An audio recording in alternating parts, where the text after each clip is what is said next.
আসছি পরবর্তী খবরে। ৫ টাকায় ভাত মাছ কুপনের অভাবে ফিরছেন বহু মানুষ।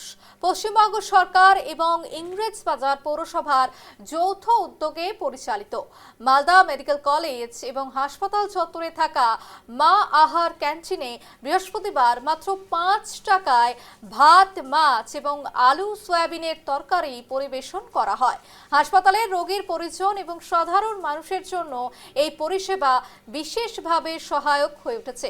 সরকারের নির্দেশিকা অনুযায়ী সপ্তাহে 2 দিন মাছ, 2 দিন ডিম এবং 2 দিন নিরামিষ খাবার পরিবেশন করা হয়। প্রতিদিন দুপুর 12:30 থেকে দুপুর 2টো পর্যন্ত চলে খাবার বিতরণ। তবে ক্যান্টিন কর্মীদের দাবি, বর্তমানে প্রতিদিন প্রায় 400টি কুপন বরাদ্দ থাকে, অথচ মালদা মেডিকেল কলেজ এবং হাসপাতালে প্রতিদিন প্রায় 1200 জন রোগীর পরিজন আসেন। ফলে বহু মানুষ 5 টাকার এই খাবার থেকে বঞ্চিত হচ্ছে।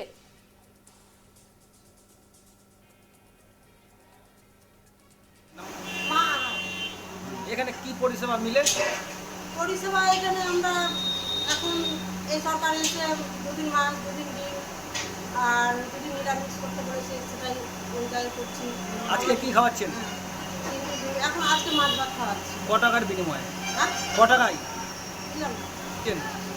5 টাকায় খাওয়াচ্ছি। কি কি কি কি 5 আইটেম? টাকায় মাছ ভাত আছে, আলু সয়াবিনের তরকারি আছে। এই দুটো আজকে খাওয়ানো হচ্ছে। কতটি করে লোক হয় ডেলি? 400 করে লোক হয়। 400 টিকিট দিয়েছে, কোনোদিন বেশি হয়, তখন হয়তো 5টা 10টা বেশি দিয়ে দিই, আবার পরের দিন 5টা 10টা কম দিই, এরকম করে চালাতে হচ্ছে। এখন কি অনেক ঝামেলা হয়ে যাচ্ছে, ঝামেলা তো আর সহ্য হচ্ছে না। কত অশান্তি করবো পাবলিকের জন্য।